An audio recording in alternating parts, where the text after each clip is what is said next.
gali potensi yang dimiliki, dan jangan lupa untuk selalu bersyukur dan juga lebih mencintai diri sendiri untuk selalu berbahagia.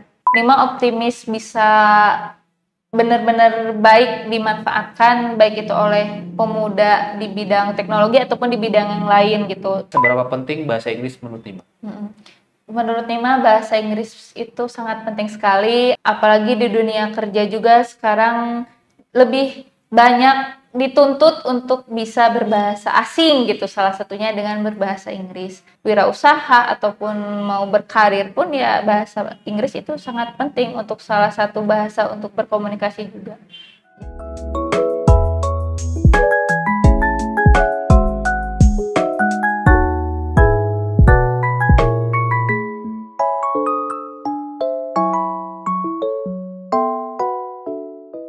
Halo teman-teman Primary English, hari ini kita kedatangan seorang tamu, teman kita dari genre Kirana dan juga mungkin beberapa kegiatan yang telah diikutinya, yaitu Nima. Halo Nima. Halo Bapak, halo semuanya. Halo, apa kabar Nima? Alhamdulillah baik Bapak. Bapak apa kabar? Sehat, alhamdulillah. Lagi sibuk apa nih Nima saat ini? Untuk kegiatan hari ini, alhamdulillah di kampus sudah selesai, baru sidang bulan Juni kemarin. Jadi sekarang lagi menikmati momen istirahat dulu, selagi di komunitas, di organisasi masih berlanjut. Salah satunya di Kirana atau di komunitas remaja berencana, dan saya juga sedang freelance pekerjaan di bidang WO juga. Oke ya, jadi Nima ini banyak sekali kegiatannya ya. Kalau Alhamdulillah. nanti boleh di-spill deh satu-satu ya. Boleh. Boleh. Tadi ngambil jurusan apa di kampus yang udah selesai nih? Di kampus, kebetulan aku juga kuliah di Institut Pendidikan Indonesia di IPI Garut, prodi PGSD S1. S1 ya, Iya. jadi udah selesai ya. Alhamdulillah udah selesai. Tinggal nunggu wisuda di Wisuda. bulan. Insya Allah Desember akhir tahun ini. Jadi masih ada waktu nih untuk ya kegiatan-kegiatan lainnya ya. Mm. Pertanyaan saya, kenapa sih mengambil jurusan PGSD dulu? Oke, ceritanya dulu itu kebetulan orang tua itu guru SD, dan mamah menyarankan untuk meneruskan estafet pekerjaannya. Sampai akhirnya dulu waktu SMA sebenarnya cita-cita pengen jadi psikolog, pengen jadi guru BK. Cuman dilihat lagi dari latar belakang yang Nima orang yang gak mau jauh dari orang tua, ya udah ngambil aja di yang deket di IPI katanya gitu. Setelah dicari jurusan, karena Nima juga suka semua mata pelajaran, gak salah satu gitu ya Pak, akhirnya mikirnya ya udah PGSD aja. Karena PGSD kan di dalamnya ada keseniannya, ada matematikanya, ada agamanya, ada. Jadi semuanya aja langsung di PGSD. Dan kebetulan karena punya basic dulu di forum anak, suka sama anak-anak, jadi udah lanjutin aja jadi PGSD gitu. Pilihlah PGSD. Oke. Kalau dulu SMA dari SMA aku SMA 11 Garut. jurusannya? IPA. Dan kebetulan waktu dulu kan ada SNPTN ya namanya kalau nggak salah. Angkatan 5 itu Nima masuk kuota dari sekolah, daftar ke UPI tapi belum rezekinya dulu di UPI Cibiru. Akhirnya ya udah di Garut aja gitu. Ambil PGSD. Ada, boleh share deh pengalaman ataupun tantangan selama kuliah PGSD itu apa sih? Yang Nima rasakan selama ini kuliah PGSD itu banyak yang tidak terduga lah Pak. Apalagi Nima yang dulunya belum terlalu suka tentang anak-anak. Nah, di PGSD dipelajari psikologi anak-anak seperti apa, terus bagaimana cara metode belajar ke anak-anak seperti apa. Belum lagi PGSD kan gurunya itu harus multi talent ya, olahraga harus bisa, kesenian nyanyi, nari aja harus bisa, bahkan dituntut membuat produk prakarya kewirausahaan juga harus bisa. Jadi hal-hal yang di luar ekspektasi Nima bahwa PGSD itu gampang, gimana itu ternyata nggak semudah itu gitu PGSD itu. Dan akhirnya ya dengan bantuan dari teman-teman, dari orang tua dan dosen-dosen juga yang akhirnya bisa Nima selesaikan gitu tepat waktu gitu. Jadi enggak molor, alhamdulillah. Pas 4 tahun. 4 tahun Nima masuk itu 2019 masuk kuliah. Keren. Kalau mata kuliah yang disukai kemarin apa? Selain olahraga mungkin. Selain olahraga, banyak banget ya ada mata kuliah pedagogik, itu lebih ke keterampilan cara guru mengajar, tentang media pembelajaran juga Nima suka karena dituntut untuk membuat media yang inovatif, baik itu dalam bentuk audio, visual, ataupun audiovisual, bahkan judul skripsi Nima juga kan itu membuat media pembelajaran baru. Karena Nima merasa di saat ini guru itu tantangannya dalam penyediaan medianya. Akhirnya skripsi Nima mengambil judul tentang pengembangan media pembelajaran. Oke, kesimpulannya apa dari skripsi tersebut berarti? Dari skripsinya Nima mengambil judul tentang pengembangan media pembelajaran kartu Abuno atau abjad kuno untuk meningkatkan kemampuan membaca dan menulis permulaan bagi siswa kelas 1 di SD Nima sendiri di SD Negeri 5 Sukajaya. Oh, alumnus? Iya, aku alumni SD sana. Dan kebetulan mamah juga ngajar di sana. Jadi Nima ngambil sampelnya juga siswa-siswa mamah kelas 1 SD. Sampai akhirnya itu Nima tuh terinspirasi dari kartu Uno. Mungkin Bapak juga tahu kartu Uno yang bergambarkan angka, Nima modifikasi jadi gambar abjad. Jadi itulah skripsi Nima gitu. Untuk model desain peraturan permainannya juga mirip dengan kartu Uno. Jadi bisa dimainkan sebagai kartu Uno pada umumnya, bisa dijadikan juga sebagai media pembelajaran. Iya. Kalau kemarin KKN di mana KKN? Kebetulan aku gak KKN, jadi udah dikonversi sama kegiatan pejuang muda dari Kementerian Sosial tahun 2021-2022. Oke, boleh cerita apa nih pejuang muda ini? Karena ya seperti yang saya sampaikan tadi di awal, ada beberapa kegiatan Nima yang banyak gitu ya. Kalau kita boleh elaborasi deh, apa itu Pejuang Muda? Ya, Pejuang Muda itu program dari Kementerian Sosial yang berkolaborasi dengan Kementerian Pendidikan juga dan Kebudayaan atau Kemendikbud, yang mana di dalamnya ini kita bersinergi bersama dengan dinas sosial setempat. Kebetulan Nima ditempatkan di Garut lagi. Ada teman-teman yang ditempatkan ke NTT, ke Mataram. Nah, Nima kebetulan ditempatkan di Garut lagi, berkolaborasi dengan dinas sosial, dan Nima ditempatkannya di Kecamatan Banjarwangi. Dulu itu programnya kalau tidak salah selama 3 bulan, dan kegiatannya itu kita lebih memverifikasi validasi keluarga yang menerima PKH atau program keluarga harapan, di mana harus Nima survei tiap rumah, tiap hari ada target yang harus dicapai, dan ada aplikasi yang namanya Sagis, dan Nima harus memfoto suasana rumahnya di dalam ataupun di luar, mewawancara penerima program bantuannya juga kayak gitu. Itu selama 3 bulan seperti itu. Jadi dikonversi ke KKN. Jadi Nima tidak ikut KKN. Berapa orang berarti dari satu angkatan yang ikutan program itu? Banyak, hampir se-Indonesia kan ini programnya. Kalau dari jurusan Nima sendiri, dari kelas Nima deh, ada berapa orang? Dari jurusan aku ada 3 orang.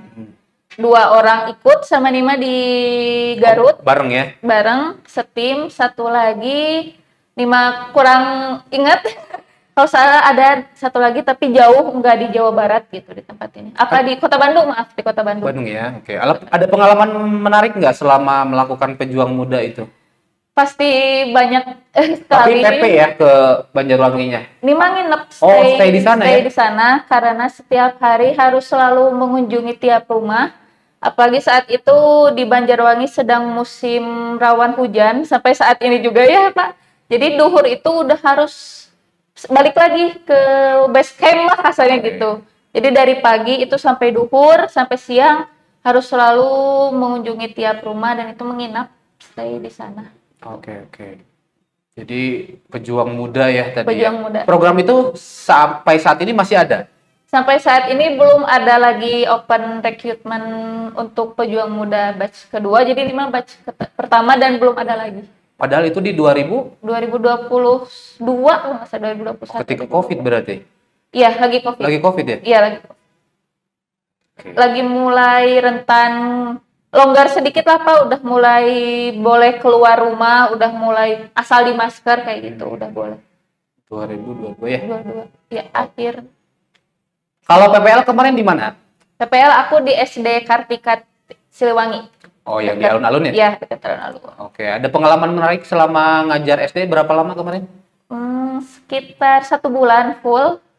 dan Nima kebetulan ditempatkan di kelas 5 atau kelas tinggi yang dapat dikatakan udah mulai dewasa ya, anak-anak zaman sekarang udah mulai canggih, setiap hari ke sekolah tuh bawa handphone. Jadi sudah mulai diterapkan kontrak belajar untuk tidak memegang handphone selama pembelajaran. Itu penting banget kalau zaman sekarang. Kalau dulu mah sembunyi-sembunyi gitu ya, kalau sekarang mah emang perlu diterapkan kontrak belajar seperti itu, karena kadang anak-anak itu ya tadi curi-curi waktu, kecuali ya kalau memang sama kita juga diperbolehkan gitu, itu boleh-boleh aja.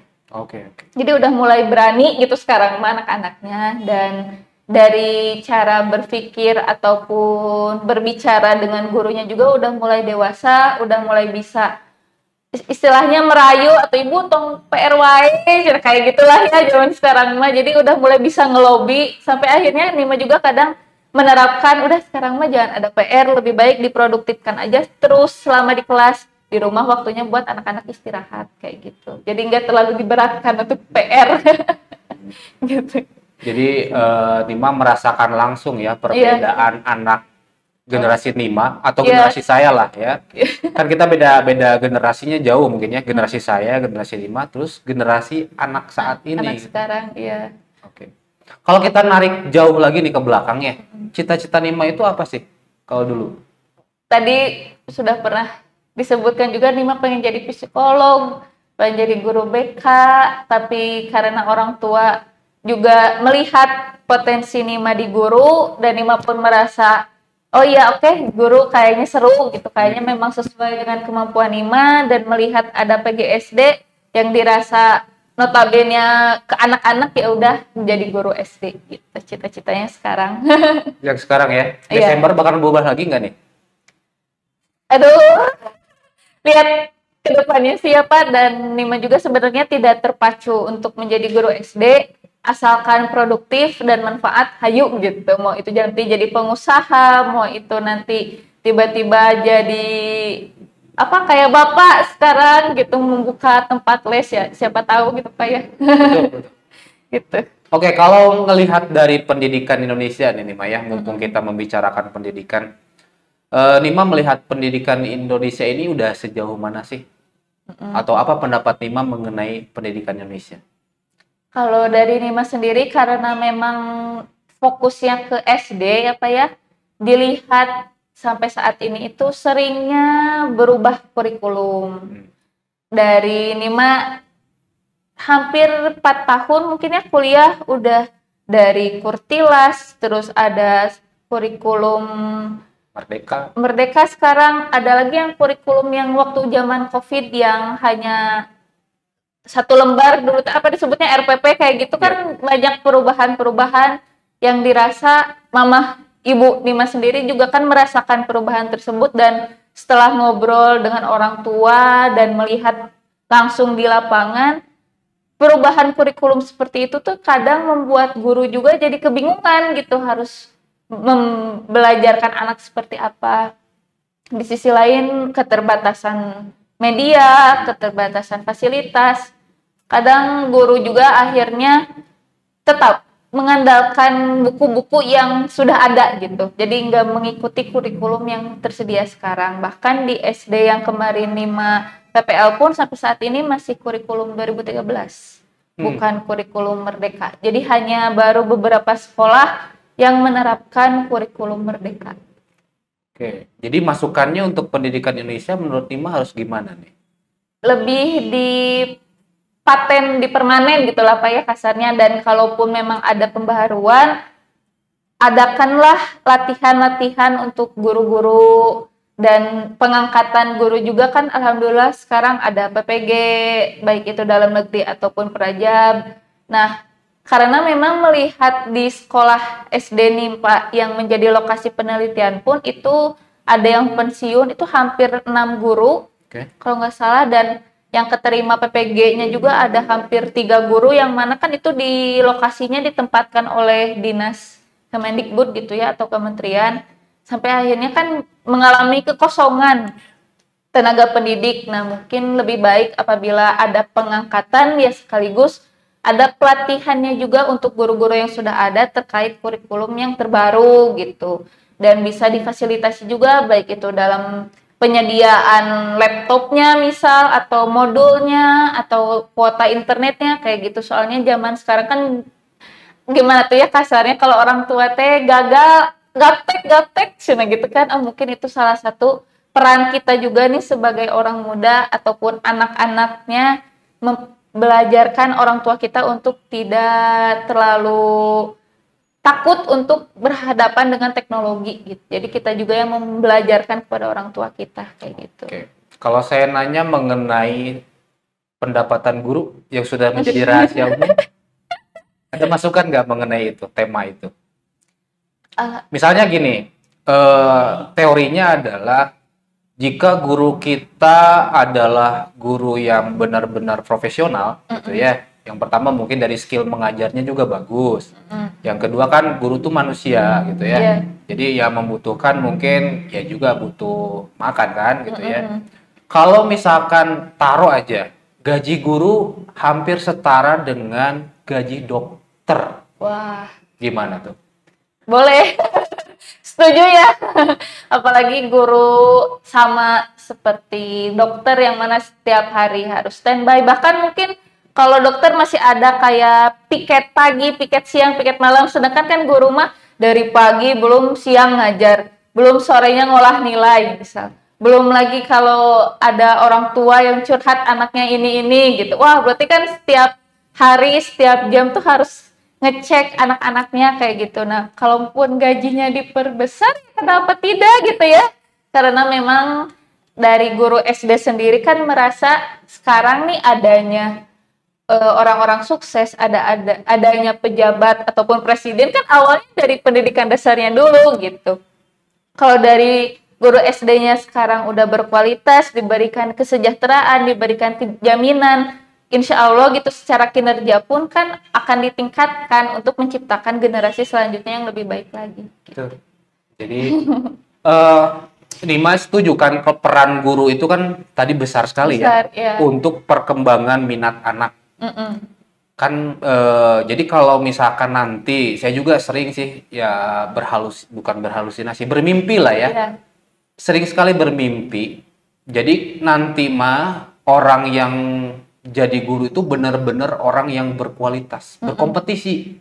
Karena gajinya juga gede. Yeah. Jadi nanti tuh terciptalah guru yang benar-benar dia sejahtera secara kemampuan pun oke. Kan kita juga tahu lah, kita bisa mengingat ke belakang waktu kuliah, waktu SMA, waktu SMP. Ya mohon maaf nih sebelumnya, ada aja kan guru yang mengajar hanya sekedar ngajar. Iya. Kan kelihatan ya, Iya. motivasinya kurang gitu ya, kasih tugas. Iya. Itu kan salah satu faktornya adalah kesejahteraannya. Iya, betul. Gitu, ya. Betul, Jadi betul. setuju nih. Setuju Pak, yuk semangat pejuang guru. Ya, jadi ya mungkin nanti Nima bisa jadi Menteri Pendidikan someday. Aduh, amin. Amin. Bikinlah kebijakan kayak gitu ya. Iya, insya Allah. Oke, Nima, kita lanjut ke kegiatan Nima yang lain nih ya.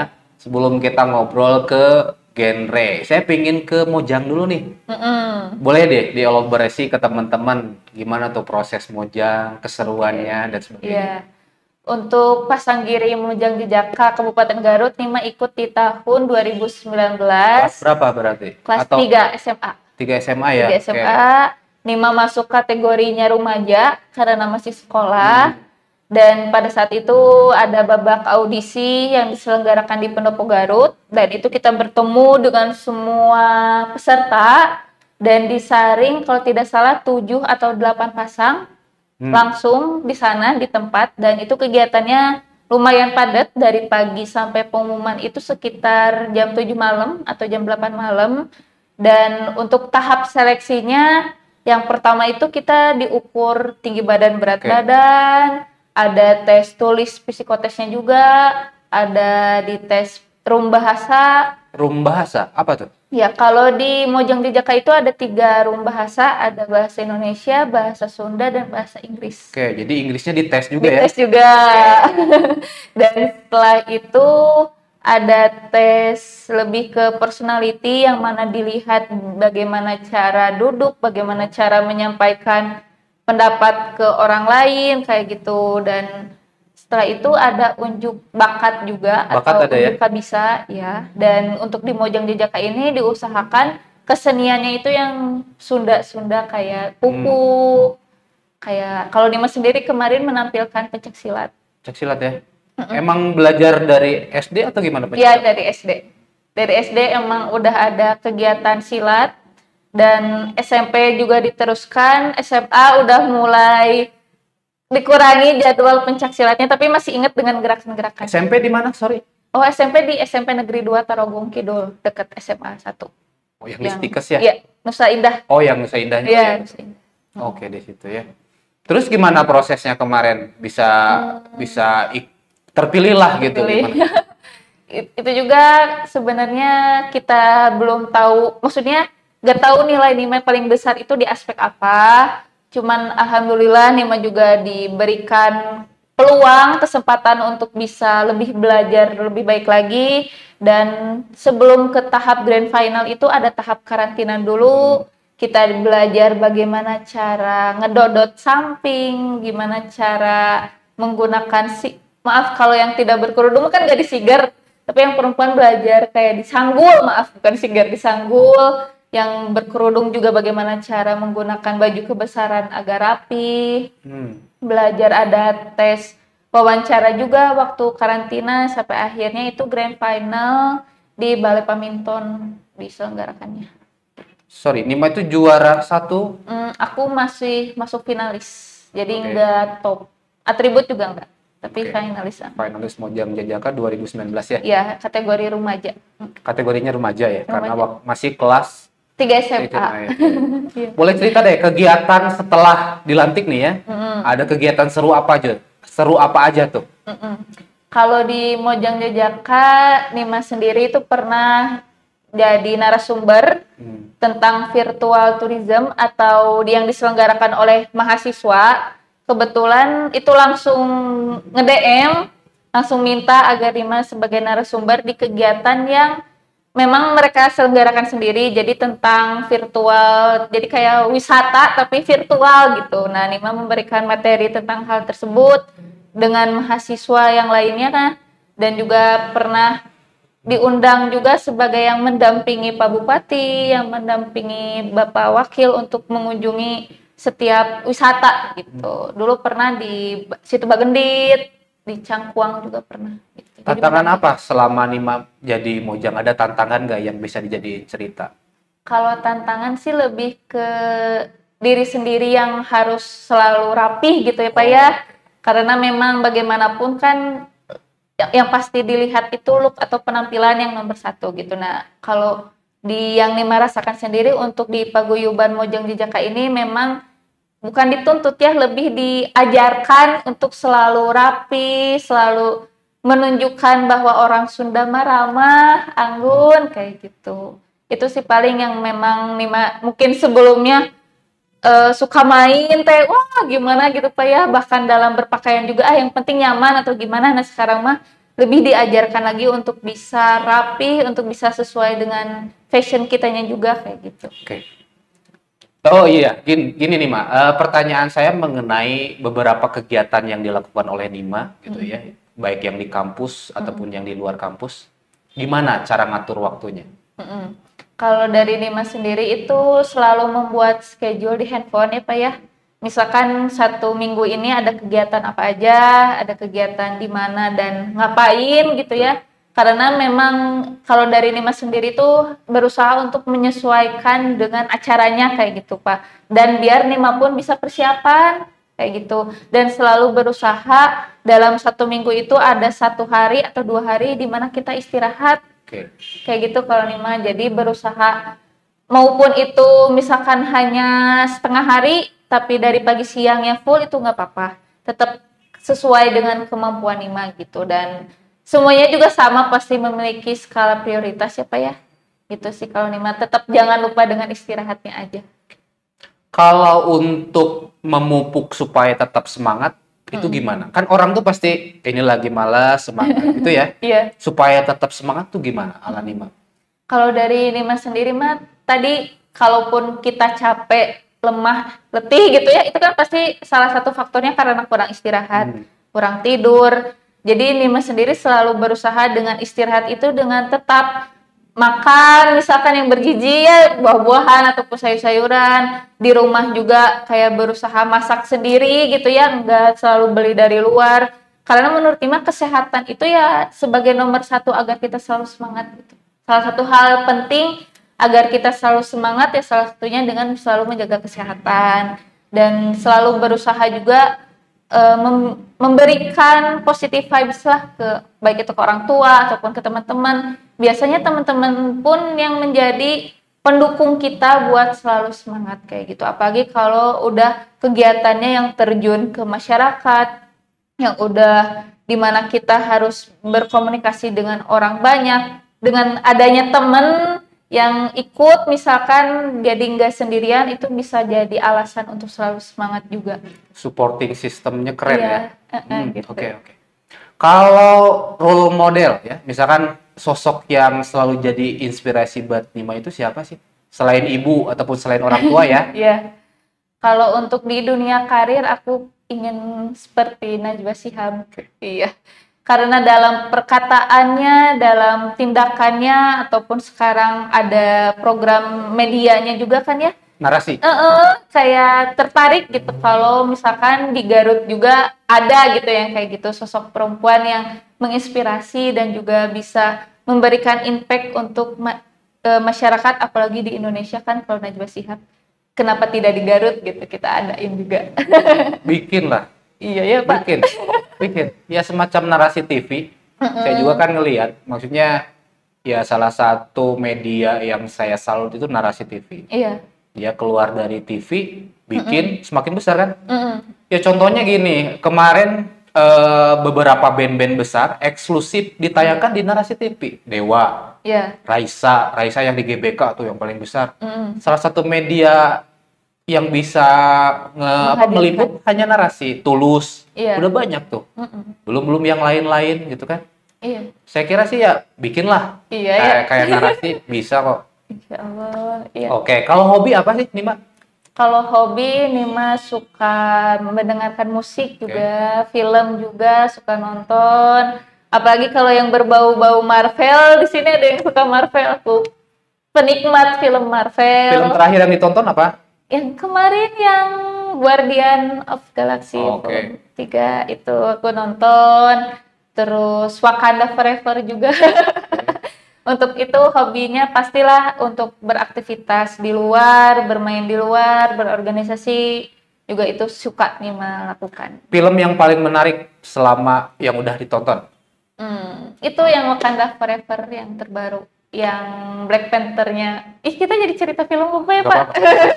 Jadi untuk di film Wakanda Forever ini lebih mengangkat benar-benar derajat perempuan itu diangkat sebagai sosok pemimpin yang mana tokoh utamanya itu kan sudah meninggal yang Black Panther itu digantikan oleh sosok adiknya yang perempuan yang jenius itu ya? Iya, dan diangkat menjadi Black Panther baru. Berarti kan sekarang itu kita udah mulai aware, udah mulai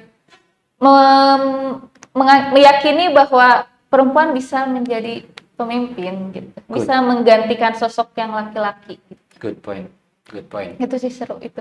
Oke, lanjut Nima. Saya mau langsung ngobrol ke masalah genre nih, ya. Boleh cerita deh ke teman-teman proses Nima masuk genre itu gimana? Untuk di genre sendiri, kebetulan sebelumnya itu Nima aktif di Forum Anak. Di Forum Anak itu udah dari SD, dari kelas 6 SD kalau nggak salah. Nima udah aktif di Forum Anak. Dan setelah tahu ternyata di dinas yang menaungi Forum Anak itu ada genrenya juga. Kalau Forum Anak lebih ke usia anak-anaknya dan untuk di genre ke remaja. Jadi ya udah kita lanjutin aja gitu estafet organisasi di dinas ini dari Forum Anak lanjutlah ke genre. Nah, sampai saat itu akhirnya 2018 adalah pendaftaran duta genre tahun 2018. Berarti masih kelas 2 SMA. 2 SMA ya? Iya. Daftarlah ke duta genre dan alhamdulillah rezekinya kemarin menjadi juara terbaik 3 jalur masyarakat tahun 2018. Sampai akhirnya sekarang meneruskan ingin selalu mengabdi ke remaja, jadi aktif di Kirana atau di komunitas remaja berencana itu dari tahun 2020 sampai sekarang gitu.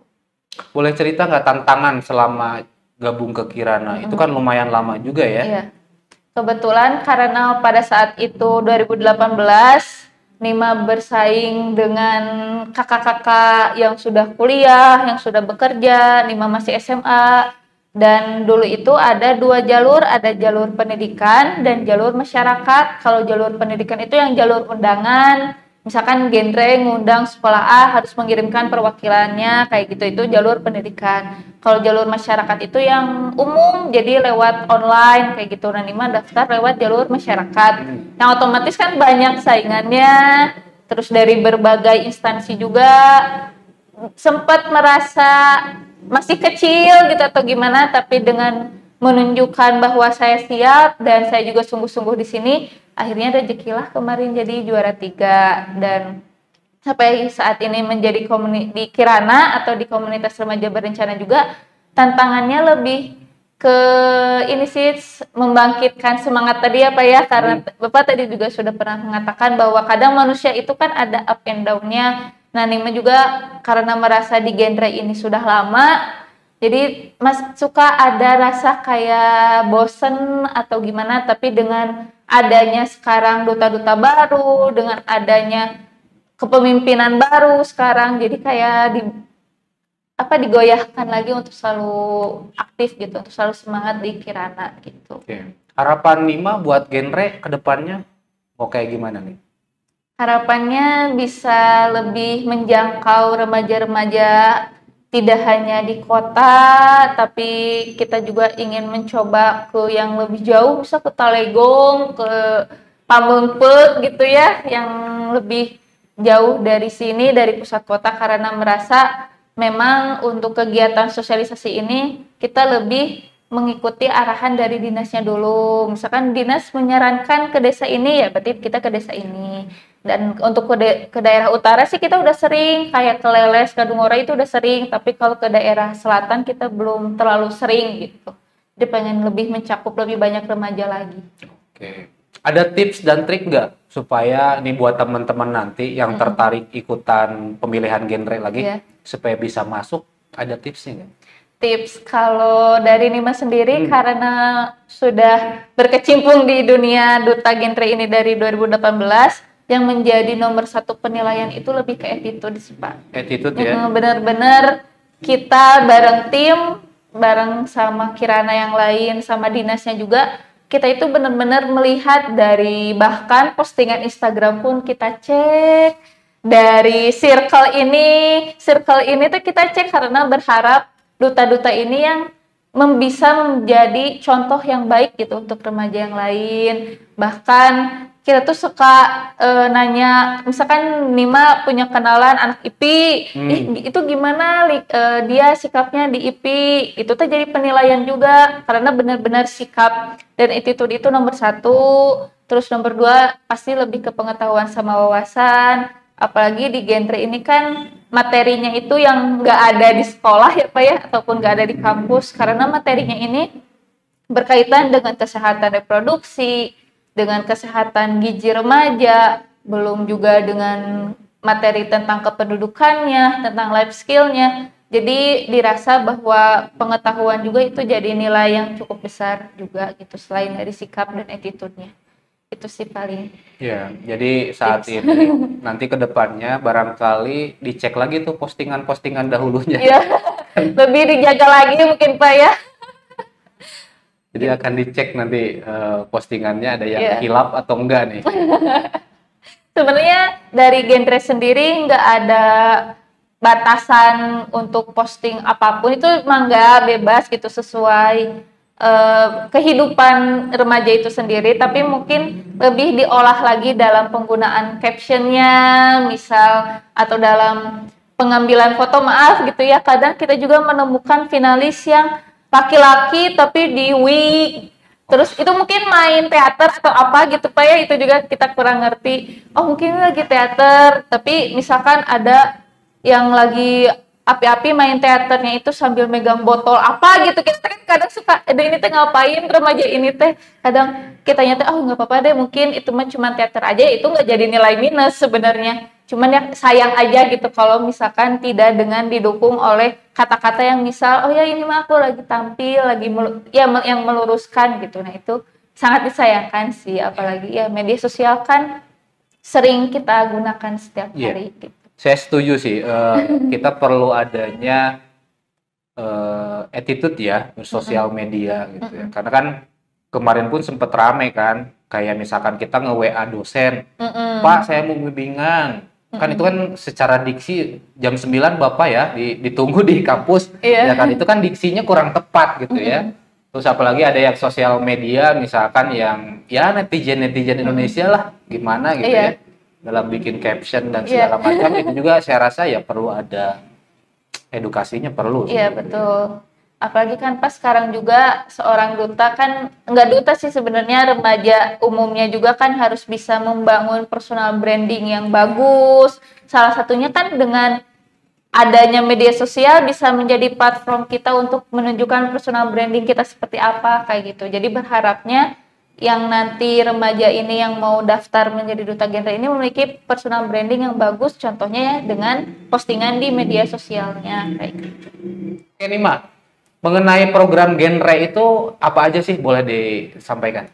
Untuk program kerja yang sering dilakukan pastinya memberikan sosialisasi edukasi, baik itu di tingkat sekolah ataupun di tingkat kampus.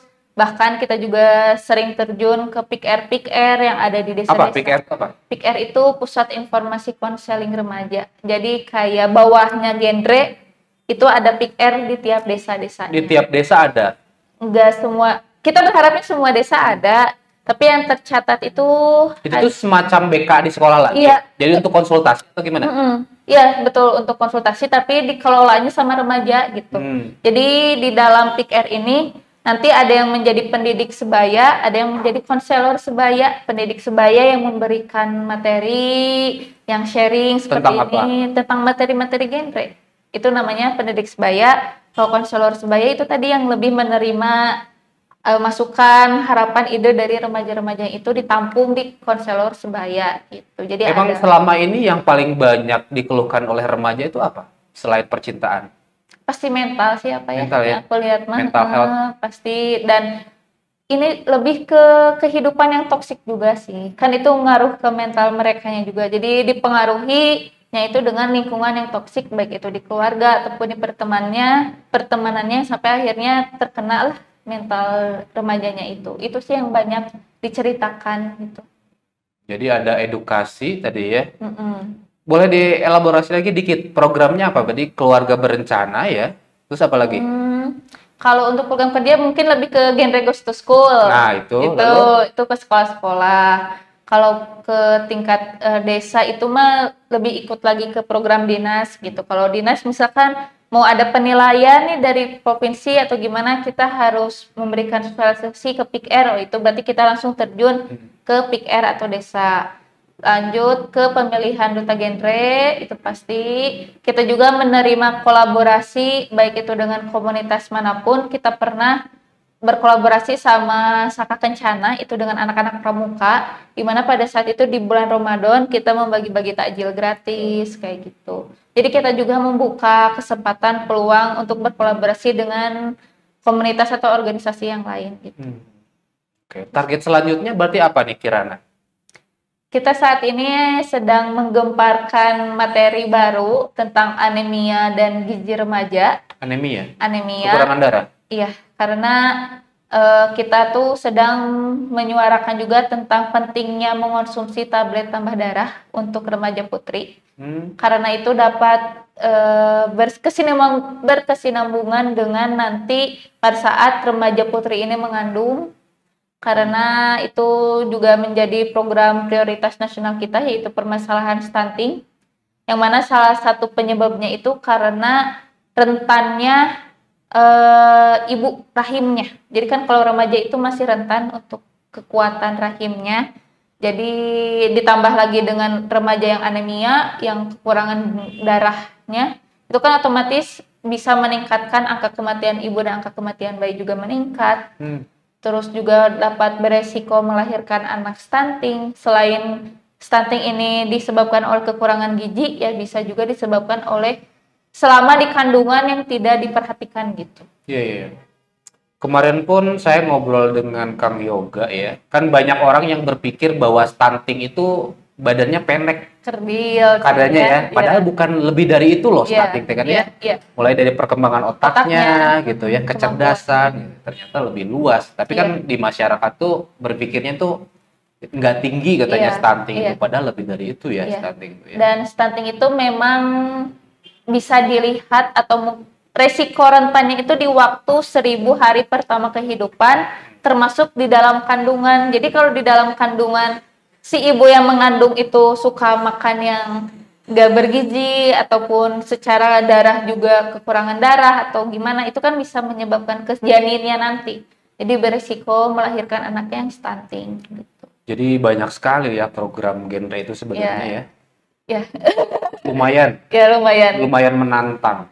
Karena kita yang dikatakan sebagai generasi berencana ini kan yang merencanakan gitu, golongan yang merencanakan, dan memang kita sasarannya itu remaja yang nantinya akan menciptakan keluarga gitu, yang nantinya akan menjadi penerus bangsa, yang nantinya akan menjadi menciptakan keluarga kan dilihat dari sekarang gitu. Kalau dari sekarang tidak direncanakan, ya bagaimana nanti ke depannya gitu.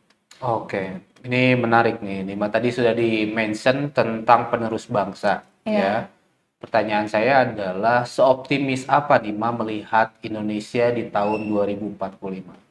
Dengan melihatnya perkembangan teknologi, juga kemampuan remaja yang sekarang udah melek sama teknologi, Nima optimis bisa benar-benar baik dimanfaatkan, baik itu oleh pemuda di bidang teknologi ataupun di bidang yang lain gitu, ataupun misalkan ada yang di bidang akademik pun gitu, karena melihat prestasi, melihat peluang, juga melihat banyaknya keberagaman dalam suatu kemampuan, itu kan bisa menjadi bekal untuk kedepannya nanti gitu. Jadi optimis bisa lebih baik gitu ya, contohnya dengan kita selalu bersungguh-sungguh dalam menggali kemampuan atau potensi yang kita punya dari sekarang gitu.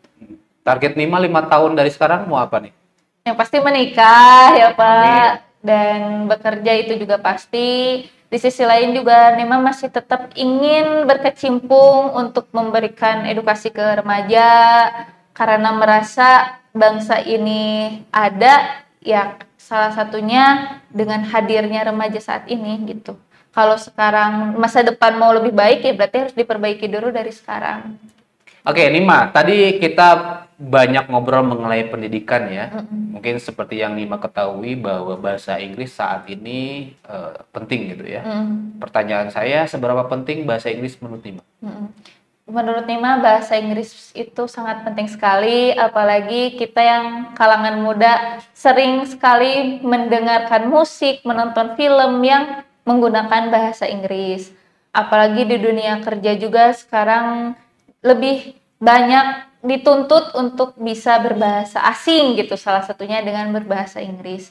Dan bahkan di SD juga kan sudah dipelajari bahasa Inggris. Jadi calon guru pun yang nantinya mau mengajar, ataupun nanti teman-teman yang mau berwirausaha ataupun mau berkarir pun, ya bahasa Inggris itu sangat penting untuk salah satu bahasa untuk berkomunikasi juga gitu. Oke, menarik ya. Oke, Nima, barangkali ini pertanyaan terakhir dari saya ya. Ada pesan nggak buat teman-teman yang sedang menyaksikan saat ini? Sekaligus mungkin closing statement dari Nima. Silakan. Oke, baik untuk teman-teman semuanya, baik itu yang laki-laki ataupun perempuan, jangan ada lagi pengecapan ataupun diskriminasi antara tupoksi laki-laki ataupun perempuan. Semuanya kita sama, semuanya diberikan kesempatan dan waktu yang sama. Jadi marilah manfaatkan dengan baik, gali potensi yang dimiliki, dan jangan lupa untuk selalu bersyukur dan juga lebih mencintai diri sendiri untuk selalu berbahagia. Begitu, Bapak. Keren, keren. bagaimana mencintai orang lain kalau nggak bisa mencintai diri Diri sendiri. Iya, betul. Baik Nima, terima kasih banyak nih Ya, ya sudah sama-sama, main-main Bapak. ke sini. Semoga kegiatan selanjutnya lancar ya. Amin. Cita-cita tadi 5 tahun ke depan juga lancar semuanya. Amin, amin. Makasih ya Nima ya. Ya, sama-sama Bapak. Terima kasih juga sudah diundang ke sini. Baik teman-teman, itulah Nima, salah satu anak muda yang segudang kegiatannya tapi tetap semangat. Terima kasih.